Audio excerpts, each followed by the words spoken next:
नमस्कार दोस्तों, स्वागत है आपका आपके अपने चैनल में। और जैसा कि हम सब लोग लगे हुए हैं केंद्रीय विद्यालय संगठन की इंटरव्यू की तैयारी में, तो उसी के क्रम में एक बहुत इंपॉर्टेंट वीडियो लेक्चर के साथ आपके समक्ष उपस्थित हुआ हूं। ये हमारा कैलेंडर है वर्ष सन 2023 का, और ये इसलिए दिखा रहा हूं क्योंकि बिल्कुल अपडेट है और इसमें हम लोग को कुछ जानकारी मिलेगी हमारे संगठन के बारे में जिसका हम हिस्सा बनने वाले हैं, जिस परिवार का। ठीक है, तो फटाफट देर ना करते हुए शुरू करेंगे। पहले देखिए इंडिया का मैप, यह है हमारा प्यारा भारत। और आप लोग देख पा रहे होंगे कि इसमें कुछ पॉइंट्स हैं, कुछ शहर दिखाए गए हैं, कुछ येलो कलर से, कुछ रेड कलर से और फिर कुछ ब्लू कलर से। ठीक है, देख लेते हैं ये क्या क्या है।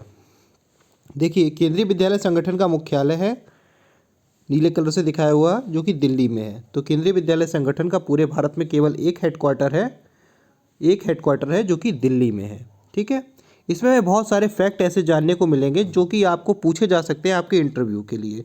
तो ये फैक्ट मैं बिल्कुल ऑथेंटिक हैं, इसलिए मैं केंद्रीय विद्यालय की अपने कैलेंडर से लेकर आया हूँ आपके लिए। ठीक है, तो ये केंद्रीय विद्यालय संगठन का कैलेंडर है, उससे जो फैक्ट बन रहे हैं वो आपके लिए लेके आया हूँ।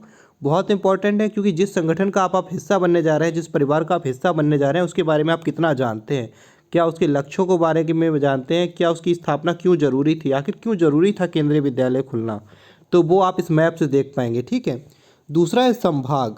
संभाग का मतलब होता है रीजनल ऑफिस। ठीक है, रीजनल ऑफिस, ठीक है, आरओ बोलते हैं इसको, रीजनल ऑफिस। ठीक है, तो एक जो शहर है, एक जो बड़ा स्टेट होता है, वो कई सारे संभाग में बटा होता है। ठीक है, और एक फिर है ये जीट।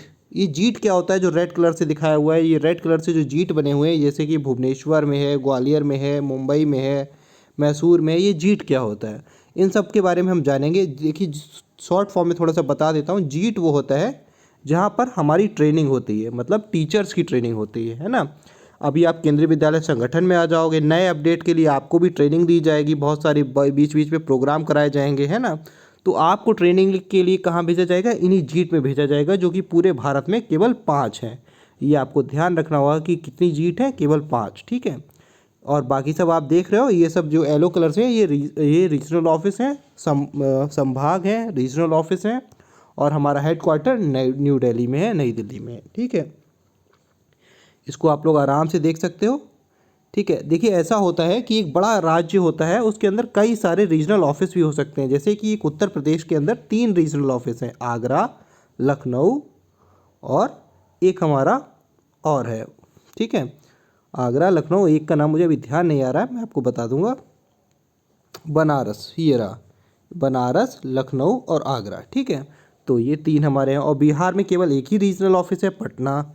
ठीक है, अब देखिए एमपी में 2 रीजनल ऑफिस है, भोपाल, जबलपुर। आगे देखेंगे, कुछ इंपॉर्टेंट फैक्ट हैं जिसके लिए मैं ये वीडियो बना के लाया हूँ। सबसे पहले, ठीक है, डिड यू नो, क्या आप जानते हैं केंद्रीय विद्यालय संगठन की शुरुआत किस वर्ष में हुई है? 1963 में। तो ये पहला पॉइंट तो हमारा यहाँ से हमको मिल जाता है कि केंद्रीय विद्यालय संगठन की स्थापना 1963 में हुई है। ठीक है, क्यों हुई है? भारत सरकार के स्थानांतरणीय कर्मचारियों के बच्चों की सुविधा के लिए। ठीक है, क्या 20 रेजिमेंट विद्यालयों की स्थापना हुई थी? कितने बने थे केंद्रीय विद्यालय? 20। सबसे पहले जो हमारी 1963 में स्थापना हुई थी केंद्रीय विद्यालय की, उसमें 20 विद्यालयों की स्थापना हुई थी। ठीक है, और आज आज हम कहाँ तक पहुँच गए? 31 दिसंबर सन 2022, यानी जो हमारा नया साल शुरू होने से पहले देश में 1252 1252 केवीज है। ठीक है, तो ये आपसे पूछा जा सकता है कि इस समय भारत में कितने केंद्रीय विद्यालय हैं, क्या आप बता पाओगे इसमें कितने केंद्रीय विद्यालय हैं? तो ये है 1252। ठीक है, 1252 इतने जो है ये केंद्रीय विद्यालय हैं इस समय जो वर्क कर रहे हैं केंद्रीय विद्यालय। ठीक है, इतने स्कूल हैं केंद्रीय विद्यालय के। ठीक है, और जिनमें कितने बच्चे पढ़ रहे हैं? तो अप्रॉक्स 14 लाख से अधिक बच्चे पढ़ाई कर रहे हैं। तो इन चीज़ों को आप अपने जो नोट पॉइंट कहीं पर बना रहे होंगे तो प्लीज़ उनको लिखते चलेगा कि केवी की स्थापना कब हुई थी? 1963 में हुई थी। और कितने सारे केवी बने थे शुरुआत में? तो 20 रेजिमेंट विद्यालय बने थे स्टार्टिंग में। ठीक है, और फिर इस समय कितने हैं? तो इस समय 31 दिसंबर सन 2022 तक 1252 केवीज बन चुके हैं। ठीक है, इससे ज़्यादा नहीं है, ये हमारा अब मतलब जो लेटेस्ट डाटा है वो है। ठीक है, 1252। ठीक है, अब आगे चलते हैं।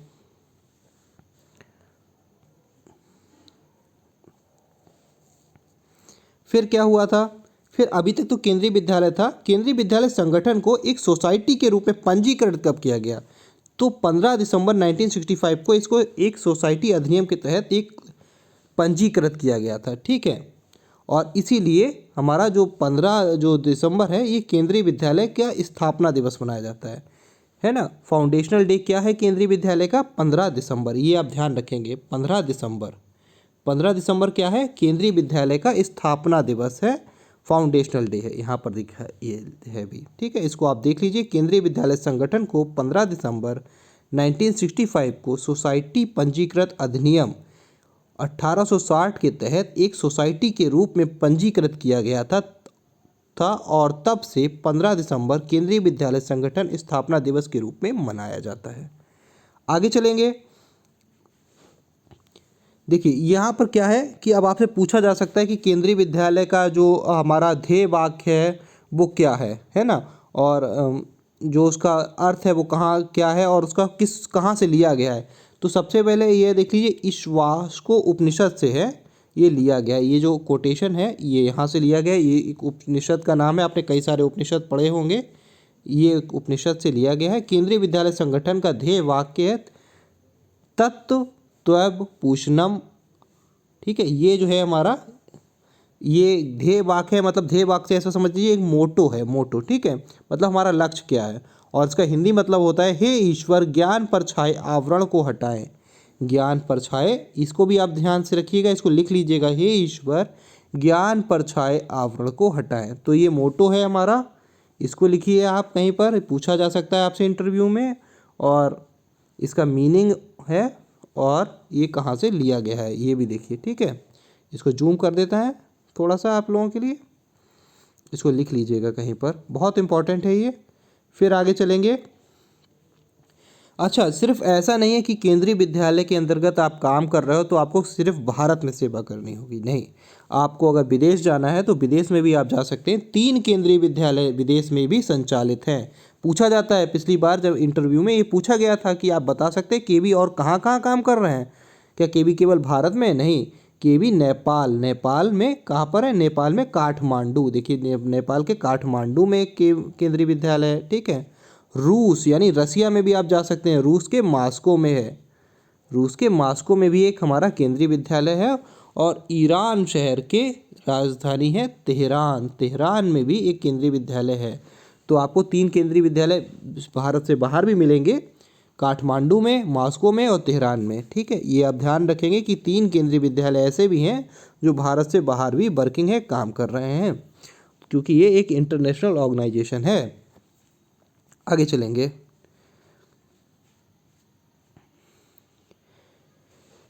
देखिए दिसंबर सन 2022 तक सभी केंद्रीय विद्यालयों में विद्यार्थियों की कुछ संख्या, ये इतनी एक डाटा दिया हुआ है, ठीक है। अब आप क्या करोगे, आप सोचोगे कि यार मुझे ये डाटा याद करना है सर, आप तो ये डाटा भी याद करने के लिए बोल रहे हो। नहीं नहीं, मैं ये नहीं कह रहा कि आप इनको याद करिए। कुल विद्यार्थी कितने पढ़ रहे हैं? 14 लाख। आप अप्रॉक्स बताइए, बस 14 लाख विद्यार्थी पढ़ रहे हैं, जिसमें से 7 लाख लगभग बॉयज़ हैं और 6 लाख लगभग गर्ल्स हैं, ठीक है। बस इतना याद रखिएगा, ये पूरा ऐसे डाटा मत याद रखिए। बस आपसे पूछा जा सकता है ना कि अच्छा बताइए कितने बच्चों का फ़ायदा इस समय हो रहा है केंद्रीय विद्यालय खुले होने से, है ना। तो आप कह सकते हो कि सर इस समय 14 लाख बच्चे केंद्रीय विद्यालय में पढ़ रहे हैं, तो सोचिए कितना बड़ा ऑर्गेनाइजेशन है और कितना फ़ायदा लोगों को पहुंचा रहा है ये, इसलिए मैं यहाँ पर नौकरी करना चाहता हूँ, इसलिए मैं केंद्रीय विद्यालय से जुड़ना चाहता हूँ। तो ये इस वजह से ये कुछ पॉइंट्स ऐसे हैं जो आपके इंटरव्यू को और अच्छा बना देंगे, इसलिए मैं इनको लेकर आया हूँ। तो वीडियो को प्लीज़ लास्ट तक देखिएगा, बहुत इंपॉर्टेंट वीडियो है। कुछ ऐसा ना हो कि कुछ पॉइंट आपका छूट जाए और वो पॉइंट आपका इस वीडियो में मैंने बताया हो। देखिए हेडक्वार्टर की हम लोग बात कर चुके हैं, मुख्यालय एक ही होता है ऑर्गेनाइजेशन का, वो हमारा हेडक्वार्टर है दिल्ली में, ठीक है। नई दिल्ली में हमारा हेडक्वार्टर है।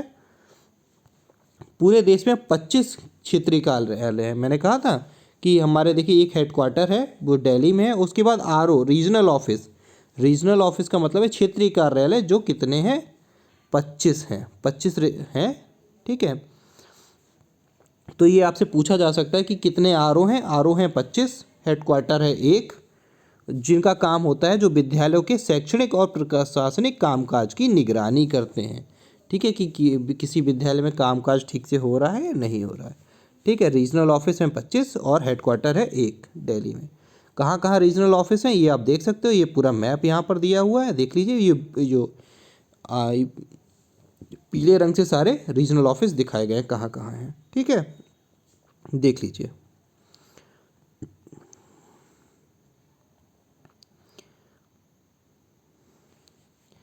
आगे चलेंगे, अब बात कर लेते हैं जीट की। देखिए, शिक्षकों की गुणवत्ता परक प्रशिक्षण प्रदान करने के लिए केंद्रीय विद्यालय संगठन द्वारा 5 शिक्षा एवं प्रशिक्षण के आंचलिक संस्थान स्थापित किए जाते हैं, जो कि कहाँ कहाँ है, भुवनेश्वर, चंडीगढ़, ग्वालियर, मुंबई और मैसूर में। देखिए, ये जीट है, जीट JIETS, जीट्स क्या मतलब होता है इनका? इनका मतलब होता है ये एक ऐसे इंस्टीट्यूट है जहाँ पर इनको लगता है कि हमें अपने टीचर को कुछ नया और सिखाना है, कुछ कंप्यूटर चलाना सिखाना है, या कुछ और ट्रेनिंग देनी है, कुछ डिजिटल ट्रेनिंग देनी है, तो ये अपने अपने सारे टीचर्स को बुला लेते हैं कि मतलब ये वाले टीचर्स हमारे आ जाएँ जीट में और हम 15 दिन को इनकी ट्रेनिंग देंगे। जैसे पुलिस में होता है ना, जैसे आर्मी में होता है कि ट्रेनिंग दी जाती है ना सर्विस के दौरान, कई कई इन सर्विस कोर्स कराए जाते हैं, वैसे ही आपको भी ट्रेनिंग मिलेंगी। और बहुत तो इसीलिए ये जीट बनाए गए हैं जहाँ पर इन्हें अपने टीचर्स को कुछ सिखाना होता है, कुछ नया इनोवेशन करना होता है। तो ये पूरे भारत में 5 हैं, कहाँ कहाँ पर हैं देख लीजिए। भुवनेश्वर में है, चंडीगढ़ में है, ग्वालियर में, मुंबई और मैसूर में है, ठीक है। और ज़्यादातर हम लोगों को तो कहाँ जाना पड़ता है, जहाँ मैं पोस्टेड हूँ तो ज़्यादातर हम लोगों को ग्वालियर जाना पड़ता है, ठीक है। तो हमारी ट्रेनिंग वगैरह ग्वालियर में ही होती है। आपका देखते हैं कहाँ पर आप पोस्टेड होंगे, उस हिसाब से आपको बुलाया जाएगा, ठीक है। जीट की फुल फॉर्म आप याद कर लीजिए। जीट की फुल फॉर्म है zonal institute of education and training, zonal institute of education and training. तो ये एक छोटी सी वीडियो थी जिसमें मैंने आपको केंद्रीय विद्यालय के कैलेंडर दिखाया जो सन 2023 का बनाया हुआ था, और उसमें कुछ बहुत पूर्ण फैक्ट्स थे जो हमारे मतलब कि इंटरव्यू के लिए बहुत इंपॉर्टेंट थे, पूछे जा सकते थे, तो इसलिए मैंने ये बनाया है। अगर आपने मेरी और वीडियोस नहीं देखी हैं जो मैंने इंटरव्यू के लिए बनाई हैं तो प्लीज़ मैंने उनकी एक प्लेलिस्ट बना ली है, उनको ज़रूर देख लीजिएगा, ठीक है। ये एक बात और ध्यान रखिएगा, ये एक ऑटोनॉमस बॉडी है जो है मिनिस्ट्री ऑफ एजुकेशन के तहत काम करती है, ठीक है। एक केंद्रीय विद्यालय कैसा है, ये एक ऑटोनॉमस बॉडी है, ठीक है। तो वीडियो को शेयर करिएगा, लाइक करिएगा। अगर अभी तक आप चैनल से नहीं जुड़े हैं तो प्लीज़ सब्सक्राइब भी कर लीजिएगा। आगे आपको ऐसी नई वीडियोस मिलती रहेंगी। और मैं कुछ सोच रहा हूँ कि कुछ फैक्ट्स और आपके लिए केंद्रीय विद्यालय के लेके आ जाऊँ जो आपके इंटरव्यू में हेल्प करते हैं, तो उसके लिए मैं वीडियो बना रहा हूँ। अगर आप कहेंगे तो उस पर एक वीडियो जल्दी बना दी जाएगी।